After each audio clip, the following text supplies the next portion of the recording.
बेटा और बहू ने दे दिया बूढ़े माता पिता को धोखा। मैं तो तंग आ गई थी दोनों सास ससुर की सेवा करते करते।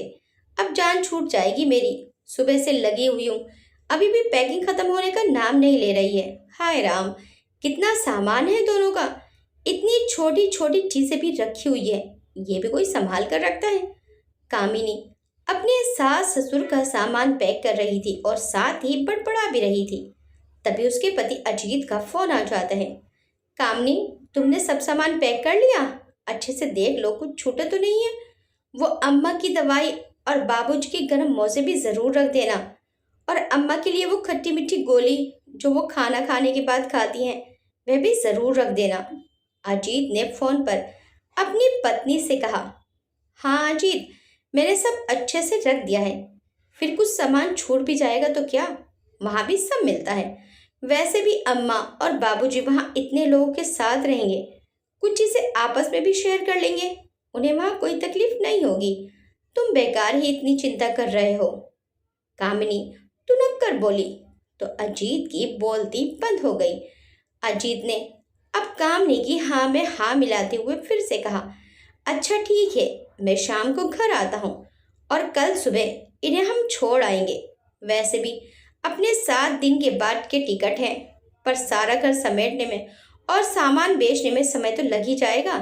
ठीक है, ये कहकर कामनी ने फोन रख दिया। दोनों सास ससुर बरामदे में बैठे हुए थे और बहू सास ससुर के कमरे में उनकी पैकिंग कर रही थी।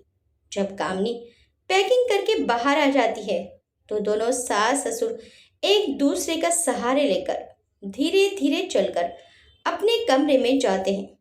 कुछ देर के बाद कामनी चुपचाप अपने सास ससुर के कमरे में चाय लेकर गई। दोनों बहुत ही वृद्ध और बीमार थे, उनसे ज्यादा बोला भी नहीं जाता था।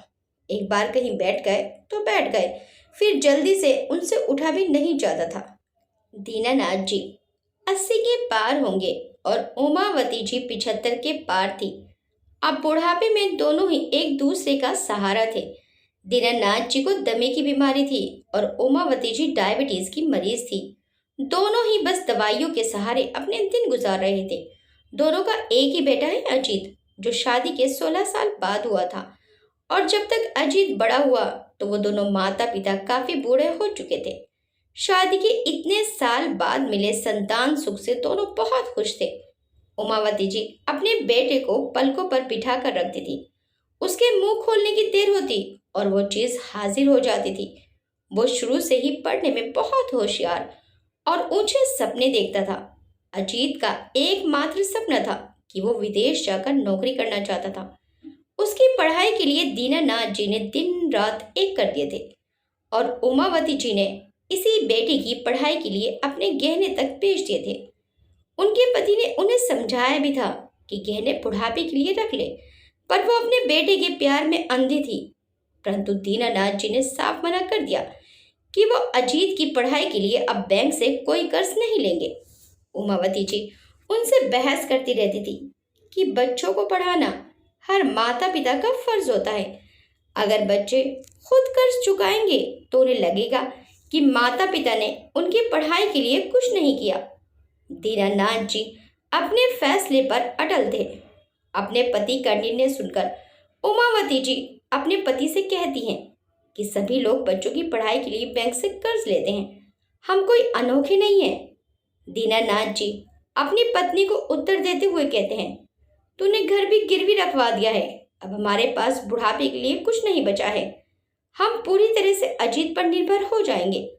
दीनानाथ जी ने उन्हें बहुत समझाया था, पर उमावती जी को पूरा भरोसा था कि उनका बेटा हर तरह से उनकी सेवा करेगा, देखभाल करेगा। वो औरों की तरह तो बिल्कुल भी नहीं है। मुझे अपने बेटे पर पूरा भरोसा है।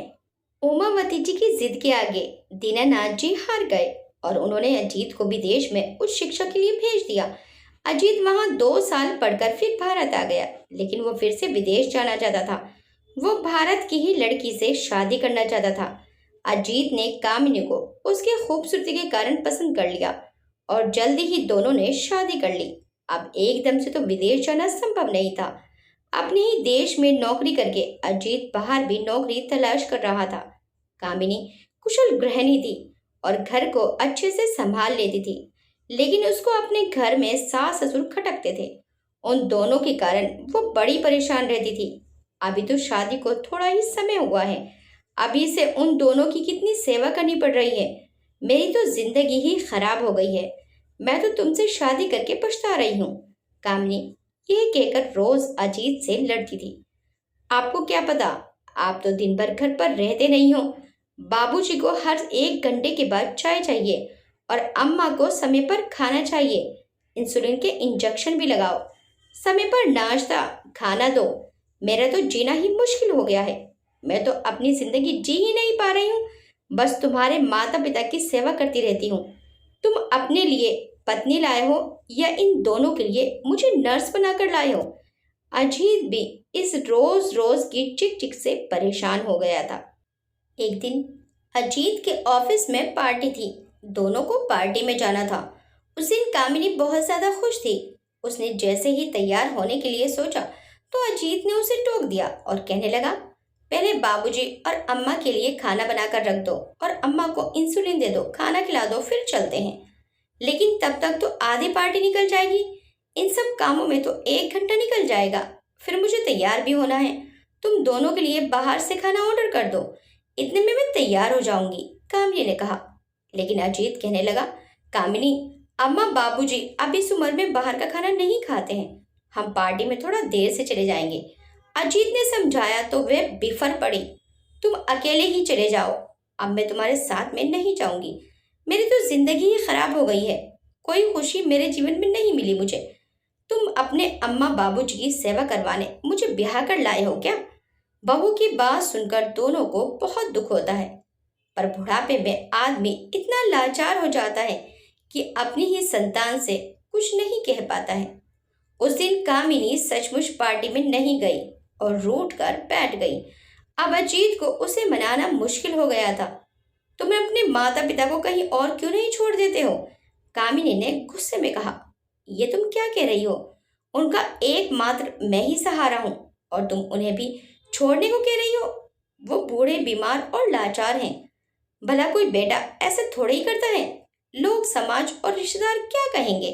तुमको अपने रिश्तेदारों की पड़ी है, अपने माता पिता की पड़ी है। और जिस लड़की को तुम शादी करके लाए हो उसकी जरा सी भी चिंता नहीं है तुम्हें? शादी के बाद हम हनीमून पर नहीं गए, किसी रिश्तेदार के यहाँ नहीं गए, कभी मूवी देखने नहीं गए, होटल में खाना खाने नहीं गए। मैं ये सब बर्दाश्त कर रही हूँ, लेकिन अब और नहीं कर सकती हूँ। मुझे इन दोनों से मुक्ति चाहिए या फिर तुम मुझे मुक्त कर दो। कामिनी की बात सुनकर अजीत चुप हो गया। उससे कुछ कहते नहीं बन रहा था। तुम विदेश में नौकरी ढूंढ रहे थे ना, तो तुम्हारी नौकरी मिलते ही हम दोनों वहां चले जाएंगे। तब तक इन दोनों के रहने का कोई दूसरा ठिकाना ढूंढ लो। कामिनी ने अपनी बात पूरी की। आज घर में सन्नाटा था, खाना भी नहीं बना था। दीनानाथ जी और उमावती जी घर में हो रही हर बात से अनजान नहीं थे। वो बेटे की मजबूरी समझ रहे थे, पर वो भी तो मजबूर थे। शादी के इतने सालों बाद ईश्वर ने संतान दी और उसी संतान पर अब उनका कोई हक नहीं है। शादी के बाद क्यों बेटों पर कोई हक नहीं रहता है? वो कैसे कहते कि हमें तो तेरे ही साथ रहना है, तेरे बच्चों का भी सुख देखना है। इन बूढ़ी आंखों को बहुत कुछ देखना बाकी है। अगली सुबह अजीत ऑफिस चला जाता है।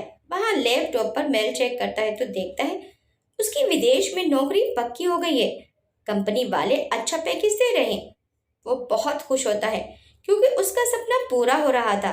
अजीत घर पर कामिनी को फोन करके ये खुशखबरी देता है तो उसका चेहरा खुशी से खिल जाता है और वो ये सोचकर खुश होती है कि अब तो अपने सास ससुर की सेवा से मुक्ति मिल जाएगी। शाम को घर आते वक्त अजीत मिठाई का डिब्बा लाता है और अपने माता पिता को यह खुशखबरी देता है। दोनों उसे बहुत आशीर्वाद देते हैं और दोनों की आंखों में आंसू आ जाते हैं। ये आंसू खुशी के भी थे और गम के भी थे। बेटे की प्रगति देखकर वो बहुत खुश थे, पर उससे दूर होने का उन्हें बहुत गम था। उन्हें पता था कि बेटे बहू उन्हें छोड़कर चले जाएंगे। दोनों माता पिता बहुत उदास हो गए थे। उन्हें रह रहकर ये चिंता सता रही थी कि उनके बेटा और बहू अब उन्हें छोड़कर चले जाएंगे। दीनानाथ जी और उमावती जी एक दूसरे को सांत्वना दे रहे थे और समझा रहे थे, परंतु उनके हृदय में बहुत बेचैनी हो रही थी। उधर कामिनी आज बहुत खुश थी और सब रिश्तेदारों को फोन करके ये शुभ समाचार सुना रही थी। अभी अजीत के जाने में 1 महीना बाकी था और कामिनी ने जाने के लिए पैकिंग शुरू कर दी थी। अम्मा बाबूजी, आपने घर में कितना कबाड़ इकट्ठा कर रखा है। उफ, इतना सब सामान बेचने में बहुत वक्त लग जाएगा। यह सुनकर उमावती जी बोलती हैं कि बहू, जिसे तुम कबाड़ कह रही हो ना, वो मेरी इतने सालों की गृहस्थी है। हर लड़की जब परिवार में शादी होकर आती है तो वो एक एक चीज खरीद कर घर को संजोती है, संवारती है। एक उम्र के बाद उससे उसकी यादें जुड़ जाती हैं। आज तुम्हारे लिए ये कबाड़ हो गया है। अभी वक्त तुम्हारा है, तुम कुछ भी कह सकती हो। इस पर कामिनी कहती है, मम्मी जी, अब आपको इस बुढ़ापे में क्या करना है इस सामान का। मुझे घर का सारा सामान बेचना होगा। लेकिन बहू, विदेश तुम दोनों जा रहे हो, हम तो यहीं रहेंगे। हम जैसे तैसे रह लेंगे। घर का सामान बेचने की जरूरत क्या है। मम्मी जी, अजीत ने ये घर बेचने का फैसला कर लिया है और आप लोगों के लिए नया घर देख लिया है। वहां पर ये सारा सामान काम में नहीं आएगा। यह सुनते ही उमावती जी के होश उड़ जाते हैं। उनकी आंखें खुली रह जाती हैं। वे हैरान होकर कहती हैं, अजीत ये घर कैसे बेच सकता है। घर तो इनके नाम पर है।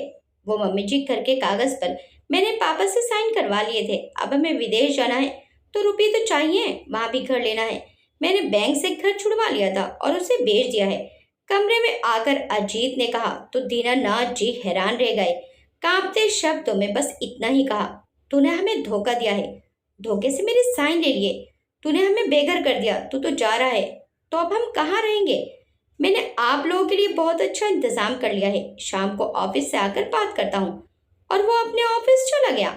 अजीत शाम को ऑफिस से घर आता है और अपने माता पिता के कमरे में जाता है। मम्मी पापा, हम दोनों तो विदेश जा रहे हैं। अब वापस जल्दी तो आना नहीं होगा और आप दोनों की जिम्मेदारी मुझ पर है। तो मैंने सोचा मैं वहां जाने से पहले आपके लिए हर इंतजाम कर लूं। आप दोनों के लिए मैंने वृद्ध आश्रम में बात कर ली है। मैं कल सुबह आप दोनों को वहां छोड़कर आ जाऊंगा और फिर 7 दिनों के बाद मैं और कामिनी दोनों विदेश चले जाएंगे। और फिर आप लोग हमारे साथ वहां विदेश में तो रह नहीं सकते थे, इसलिए मैंने सारी व्यवस्था यहीं कर दी है। सब आपका बहुत ध्यान रखेंगे।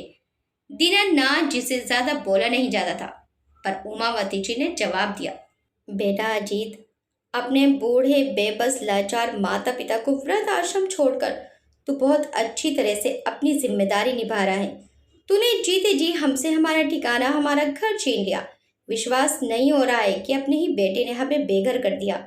आज हमें तेरे पैदा होने पर बहुत दुख हो रहा है। इससे अच्छा तो हम निसंतान ही रहते। कम से कम अपने घर में तो रहते। और हम तेरे साथ विदेश में क्यों नहीं रह सकते थे। एक बार कहते तो सही कि मम्मी पापा आप भी चलो। बुढ़ापे में अपनी संतान के साथ सभी रहना चाहते हैं। उमावती जी की बात सुनकर अजीत कहता है, मम्मी पापा, आप इस तरह से भावनाओं में मत बहिए। अब मुझे भी तो अपना भविष्य बनाना है। आप लोगों के कारण मैं आगे कुछ भी नहीं कर पाऊंगा। आप लोगों की उम्र का तो कुछ पता नहीं, कब आपका ऊपर का बुलावा आ जाए और मेरे करियर बनाने के दिन बार बार नहीं आएंगे।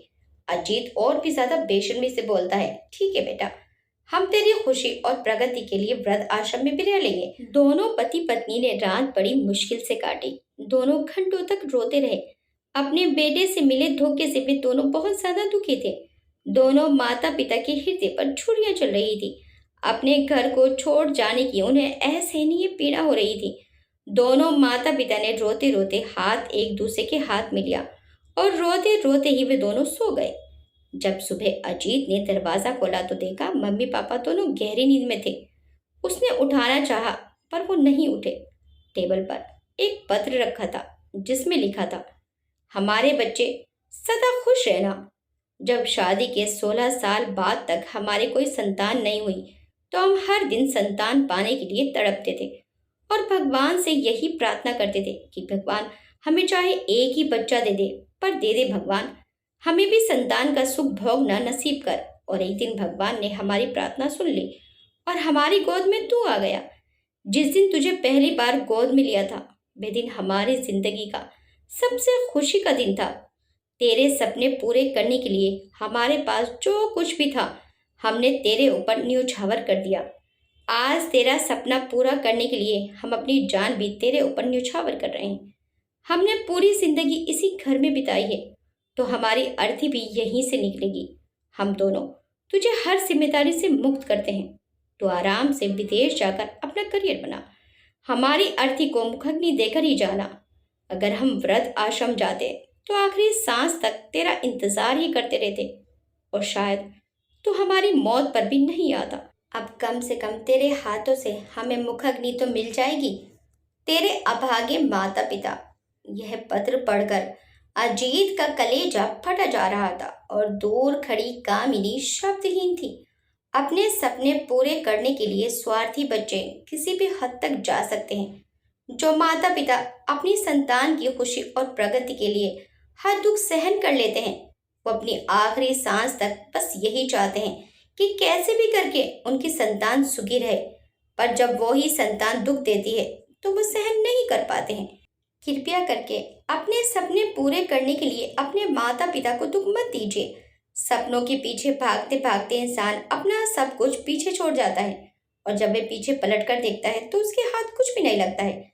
वह प्रगति जो उसने अपनों को पीछे छोड़कर हासिल की है, उस प्रगति का कोई मतलब नहीं रह जाता अगर उसके साथ उसके अपने नहीं है। आपको ये कहानी कैसी लगी हमें कमेंट करके जरूर बताइएगा। वीडियो चलेगी तो वीडियो को लाइक शेयर सब्सक्राइब करना मत भूलिएगा। मिलते हैं नेक्स्ट टाइम एक अच्छी सी कहानी के साथ। Till then bye bye.